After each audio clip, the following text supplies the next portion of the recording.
నాకు అన్యాయం చేస్తే చర్ల భద్రాద్రి కొత్తగూడెం జిల్లా చర్ల మండలం మామిడిగూడెం విలేజ్ మాదండి. నేను సత్యనారాయణపురం పిఎస్సి నుండి మామిడిగూడెం సబ్ సెంటర్లో గత 26 సంవత్సరాల నుంచి ఆశా వర్కర్గా పనిచేస్తున్నానండి. అయితే నాకు మెడిసిన్ కోసమని చర్లలో మెడికల్ షాప్కి వెళ్ళాను. మా స్టాఫ్ నర్స్ వాళ్ళ ఆయన రమేష్ అని మెడికల్ షాప్ నడుపుతున్నాడండి, ఆర్ఎంపీ మెడికల్ షాపు. ఆయన దగ్గర నేను మెడిసిన్ కొరకని వెళ్ళానండి. అప్పుడప్పుడు వెళ్ళేదాన్ని. వెళ్తే మెడిసిన్ కోసం అని వెళ్తే తను ఫోన్ నెంబర్ ఇచ్చి నా మీద చేయి బట్టి గుంజి నాకు ఫోన్ చేయమని చెప్పేసి, మా ఆవిడ లేనప్పుడు నైట్ డ్యూటీకి వెళ్ళినప్పుడు రా అని ఫోన్ చేయమని నెంబర్ కూడా ఇచ్చాడండి. ఇదిగోండి నెంబరు, ఆయన ఇచ్చిన ఫోన్ నెంబరు ఇందులో తీశాను, ఫోన్లోనే ఉంది, ఫోన్ నెంబర్ కూడా ఉందండి.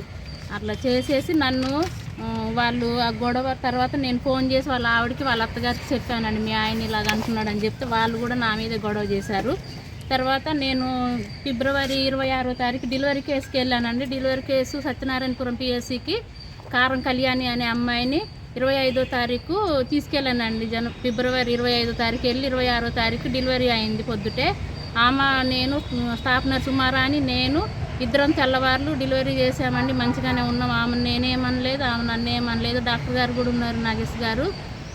పొద్దున 7:30 నుంచి 8:30 దాకా గంట సేపు నా మీద వాళ్ళ ఆయనకు ఫోన్ చేసి రప్పించి, కానిస్టేబుల్ పాషాకు కూడా ఫోన్ చేసి చెప్తే ఆయన వాళ్ళ మీ ఆవిడని పిలవమంటే పిలుచుకొని నేను ఆమెకెళ్ళి ఇలా చూస్తున్నాను నేను అబద్ధాలు ఆడి తెప్పించి ఇద్దరు కలిసి నన్ను కొట్టడం తిట్టడం జరిగింది సార్. నా మీద అగత్యానికి గురయ్యారు. నేను ఆ రోజు చచ్చిపోయేదాన్ని. నన్ను ఆ స్టాఫ్ వాళ్ళు ఎవరు లేరు, ఒక అటెండరే ఉన్నాడు. మా డెలివరీ కేసు వాళ్ళు ముసలోళ్ళు.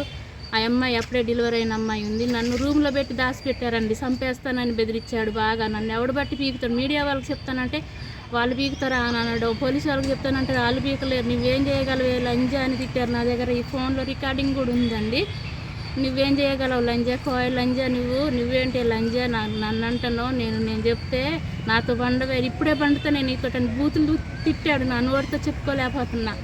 అసలు చాలా ఘోరంగా తిట్టడం కొట్టడం ఇద్దరు కలిసి. ఆమె కూడా స్టాఫ్ నర్సు కూడా బోసిడి లంజా అని తిట్టడం. ఆమె నాకంటే పై హోదాలో ఉండొచ్చు, అయినంత మాత్రం ఆమె వచ్చి 3-4 నెలలే అవుతుంది ఇక్కడికి సత్యనాపురం వచ్చి చర్ల నుంచి. ఆమె కాంట్రాక్ట్ బేసిక్ చేస్తుందంట స్టాఫ్ నర్సు. ఆ రోజు ఆమె డెలివరీలో ఆమె కూడా డ్యూటీలోనే ఉంది, నేను డ్యూటీలోనే ఉన్నా. డ్యూటీలో ఉన్న ఆమెను కొట్టడం ఇది న్యాయమా అండి? నేను పోయిన ఫిబ్రవరి 26వ తారీఖు కంప్లైంట్ పెట్టాను చర్ల పోలీస్ స్టేషన్లో. ఆ కంప్లైంట్ వచ్చేసి వాళ్ళు మధ్యవర్తులు పెద్ద మనుషులు కానిస్టేబుల్ పాష మెయిన్ మొత్తం పాత్ర అంతా ఆయనేనండి. ఆయన నన్ను కేసు వెనక్కి తీసుకునేలాగా చేశాడు. కేసు వెనక్కి తీసుకున్న తర్వాత మళ్ళీ నన్ను బెదిరిస్తున్నాడండి. వాళ్ళతో అందరితో ఫోన్ చేసి గొడవలు పెట్టించి, నువ్వేం చేయగలవే, నువ్వేం పీకగలవే, పెట్టుకోపోవే, నువ్వేం చేయలేవు, నన్ను ఏం పీకలేవే, లంజా కోయ లంజా అది ఇది అని తిడుతున్నారు సార్. వాళ్ళు చంపుతానని అంటున్నారు సార్. వాళ్ళ ముగ్గురు నుంచి నాకు ప్రాణహాని ఉంది. నేను భర్త లేని ఆడదాన్ని, నేను కోయకులస్తురాలని, నాకు ఒక పాప కూడా ఉందండి. నేను ఆశా వర్కర్ చేస్తూ నైట్ అనుకుంటూ పగలనుకుంటూ తిరిగి పని చేసుకునేదాన్ని సార్. ఎప్పుడు పిలిస్తే అప్పుడు వెళ్ళాలి. నాకు వాళ్ళ నుండి భయంగా ఉంది, ఎందుకంటే ఆ రోజు జరిగింది ఏమీ లేదు. ఆమె అట్లా చేపించింది నాకు. అందుకే Uma Rani staff nurse, constable Pasha, మందార రమేష్ అని మెడికల్ షాప్ అండ్ ఆర్ఎంపీ చేస్తాడండి చర్లలో.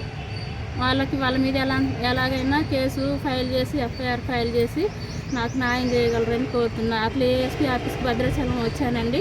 ఏఎస్పీ గారు కూడా నా నుండి మంచిగా స్పందించారు. అక్కడ చర్ల సిఏ గారికి కూడా రాసి పంపారు, ఎఫ్ఐఆర్ ఫైల్ చేయండి అని సార్కి కూడా చెప్పారు. నాకు సహకరించారు. ఏఎస్పీ గారికి కూడా వందనాలండి, నమస్కారం అండి. మీరందరూ నాకు సహకరిస్తారని.